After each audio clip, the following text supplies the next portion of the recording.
और इस बीच हरियाणा के मुख्यमंत्री नायब सिंह सैनी क्या कुछ करें, एक बार सुनाते हैं आपको। समाधान करने का कार्य किया, चाहे वो धारा 370 है और चाहे भारतीय जनता पार्टी को विश्व की सबसे बड़ी पार्टी बनाने का श्रेय अगर किसी को जाता है, ऐसे यशस्वी नेता आदरणीय अमित शाह जी, आज हम सबको उनका मार्गदर्शन मिलने वाला है। जोरदार ताड़ियों से आदरणीय अमित शाह जी का स्वागत करिए, जोरदार ताड़ियों से और जोरदार ताड़ियों से। आज ओबीसी समाज के जीवन को सरल करने के लिए आज हमारे बीच में पधारे हैं। आप सब की तरफ से, मैं हरियाणा के कोटि कोटि जन की तरफ से आज आदरणीय अमित शाह जी पिछले 18 दिनों में आज दूसरी बार हरियाणा की पवित्र भूमि के ऊपर पधारे हैं। मैं इनका आज इस बाबा जयराम दास की पवित्र भूमि यहां पधारने पर बहुत बहुत स्वागत और धन्यवाद करता हूं। मंच पर विराजमान हमारे प्रदेश के चुनावों के प्रभारी, भारत सरकार में शिक्षा मंत्री आदरणीय धर्मेंद्र प्रधान जी, हमारे भारतीय जनता पार्टी हरियाणा प्रदेश के प्रभारी सतीश पूनिया जी और हमारे सह प्रभारी सुरेंद्र नागर जी, आदरणीय राव इंद्रजीत सिंह जी, भारत सरकार में मंत्री आदरणीय कृष्ण पाल गुर्जर जी और सभी हमारे सांसदगण, सभी हमारे प्रदेश सरकार के मंत्रीगण, सभी हमारे विधायकगण और सभी आज ओबीसी समाज के आज जो आदरणीय अमित शाह जी हम सबको कई सौगातें यहां पर देने के लिए आए हैं। आप सबका मैं इस पवित्र भूमि पर पधारने पर बहुत बहुत स्वागत और धन्यवाद करता हूं। मुझे गर्व है कि आज इतनी बड़ी संख्या में बीसी समाज के हमारे भाई बहन, मैं इस पवित्र भूमि के ऊपर देख करके भाव विभोर हो रहा हूं। ऐसा लग रहा है अपने विशाल कुटुंब के अंदर के बीच में आ गया हूं, अपने परिवार के बीच में। इस समारोह में आप सबका इतनी बड़ी संख्या में भाग लेना इस बात का प्रतीक है कि बीसी समाज हमारी नीतियों और योजनाओं में आदरणीय अमित शाह जी आपके साथ पूर्ण विश्वास करता है।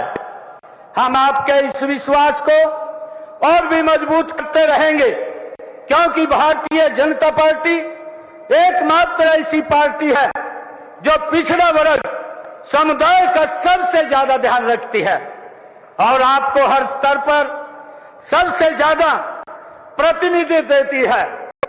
मुझे ये बड़ा गर्व होता है आप सबके बीच में कहते हुए कि हमारे हरियाणा के 2 सांसदों को जो बीसी समाज से आते हैं, भारत सरकार में केंद्रीय मंत्री बनाने का काम वो आपने किया है। हम आपका दिल से धन्यवाद करते हैं।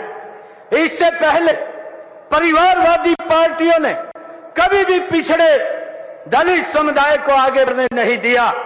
उन्होंने कभी भी पिछड़े वर्ग को निर्णय लेने का अधिकार नहीं दिया, कभी भी आपका मान सम्मान नहीं बढ़ाया। उसकी मानसिकता पिछड़ा वर्ग एससी विरोधी रही है। परिवारवादी पार्टियों के संरक्षण में सिर्फ उनके नाते रिश्तेदार फलते फूलते रहे हैं। उन्होंने भ्रष्टाचार, भाई भतीजावाद और क्षेत्रवाद को बढ़ावा देने का काम ये किया है। परिवारवाद की मानसिकता के चलते ही कांग्रेस ने कभी भी पिछड़े वर्ग से मुख्यमंत्री नहीं बनने दिया। मैं धन्यवाद करता हूं आदरणीय अमित शाह जी आपका, आदरणीय नरेंद्र मोदी जी का। पहली बार हरियाणा प्रदेश से, एक पिछड़े समाज से, एक गरीब परिवार से आज एक मुख्यमंत्री आपने बनाया है। मैं आपका दिल से धन्यवाद करता हूं। मुझे ये खुशी है कि हम जानते हैं पिछड़े समुदाय में बड़ी संख्या में हाथ से काम करने वाले हमारे कौशल युक्त भाई बहन आते हैं। हमारे मिट्टी के बर्तन बनाने वाले, जेवर गढ़ने वाले, कपड़े सीलने वाले, मूर्ति मकान आदि बनाने वाले सभी साथी पिछड़े वर्गों में ही आते हैं। आपका देश के निर्माण में बड़ा योगदान है। इसी के प्रति कृतज्ञता व्यक्त करते हुए माननीय नरेंद्र मोदी जी ने 17 सितंबर 2023 को प्रधानमंत्री विश्वकर्मा योजना उसकी शुरुआत की, जिसका लाभ हमारे ओबीसी समाज को मिल रहा है। मुझे ये खुशी है कि जब से आप लोगों ने 2014 से इस देश के ऊपर आप लोगों ने जो पिछड़े वर्ग को सम्मान दिया है, मुझे ये गर्व होता है आज पिछड़ा समाज के बीच में बताते हुए कि आदरणीय नरेंद्र मोदी जी जब ओबीसी आयोग का बिल लेकर के आए, भाइयों कांग्रेस पार्टी ने उसका विरोध किया और कांग्रेस पार्टी लगातार उस सोच के आधार के ऊपर काम करती रही कि पिछड़े को एक वोट बैंक के इस्तेमाल में किया जाए, उसको अधिकार न दिए जाए। परंतु ये अधिकार आपने ओबीसी समाज के सुरक्षित भी किए हैं और अधिकारों को देने का काम भी ओबीसी समाज को आपने किया है। मैं आपका आज इस हरियाणा की भूमि के ऊपर बहुत बहुत स्वागत करता हूं और मुझे इस बात की खुशी है कि जब से ओबीसी आयोग बना है, ओबीसी आयोग को आपने संवैधानिक शक्तियां दी हैं।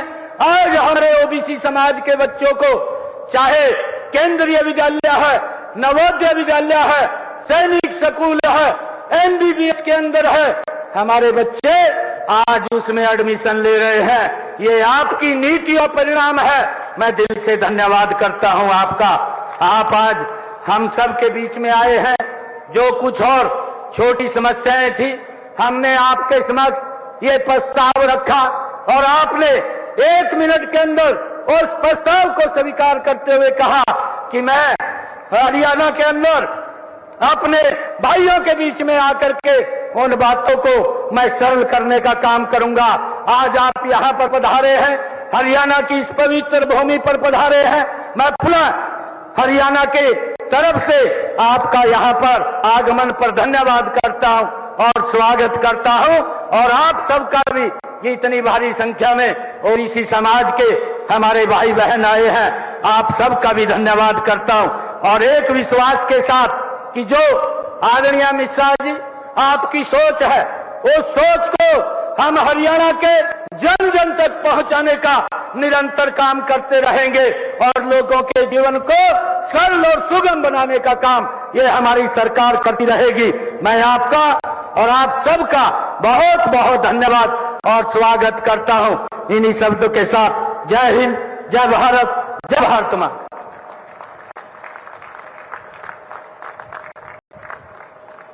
बहुत बहुत आभार माननीय मुख्यमंत्री हरियाणा श्री नायब सिंह सैनी जी का।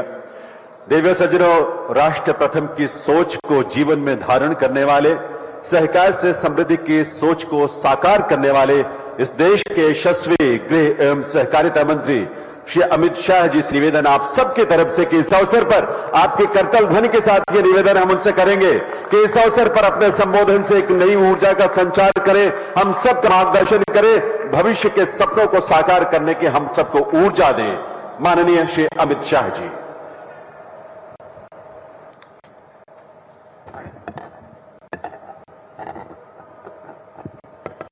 मेरे साथ बोलिए, भारत माता की। क्यों क्या होगा महेंद्रगढ़ वालों की आवाज को? तीसरी बार हरियाणा में सरकार बनानी है या नहीं बनानी है? अरे जोर से बोलो, बनानी है या नहीं बनानी है? हरियाणा को देश का नंबर 1 राज्य बनाना है या नहीं बनाना है? तो ऐसी आवाज नहीं चलती।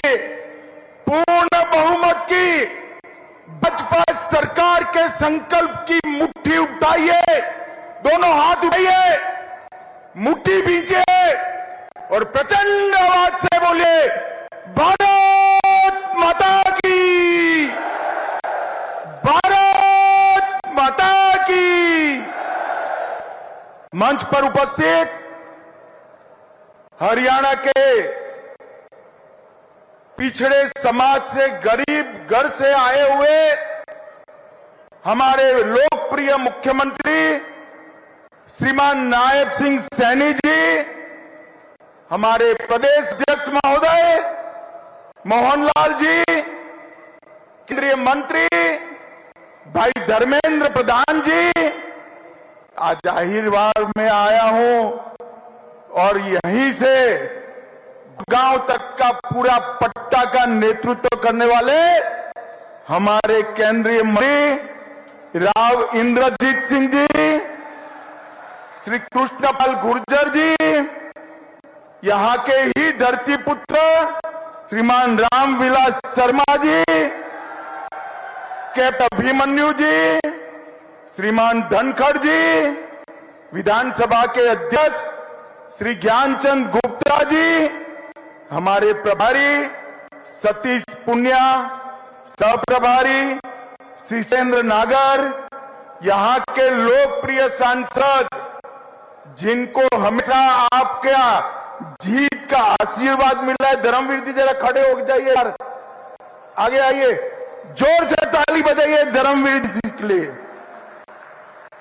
श्री रणबीर सिंह जी, उपस्थित सभी मंत्रीगण, सांसदगण, विधायकगण और आज जिनके दर्शन करने के लिए मैं आया हूं, ये हरियाणा के मेरे प्यारे ओबीसी समाज के भाइयों बहनों, आप सभी को मेरा नमस्कार प्रणाम।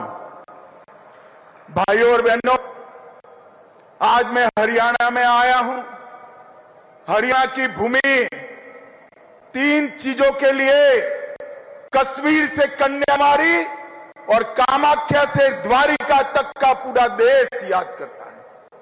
सबसे पहला, यहां की माताओं ने अपने इतने लाल सेना में भेजे हैं। मैं आज जिस भूमि पर हूं, इस भूमि की माताओं ने सबसे ज्यादा अनुपात में अगर सेना में जवान भेजने का काम किया है तो मेरे हरियाणा की माताओं ने किया है। खेल के मैदानों में देश जब तालिका देखता है तो मेडल तो हरियाणा भारत के नाम पे आते हैं, मगर इसके नीचे जाते हैं तो भारत को जो 10 मेडल मिलते हैं उसमें से 7 मेडल मेरा हरियाणा का धाकड़ लेकर आता है। और तीसरा, देश अन्न के क्षेत्र में आत्मनिर्भर नहीं था। जब देश ने ललकार लगाई कि हमारा अन्न हम खुद पैदा करेंगे, देश के अन्न के भंडार भरने वाला मेरा हरियाणा का ही किसान था। ये तीनों चीजों के लिए पूरा देश हरियाणा को याद भी करता है, प्रणाम भी करता है। मैं महान स्वतंत्रता सेनानी राव तुलाराम जी को प्रणाम करता हूं, जिन्होंने अंग्रेजों के नाक में दम कर दिया था, और मैं पूरे हरियाणा की जनता को भी प्रणाम करता हूं। 2014, 2019 और दोनों विधानसभाओं ने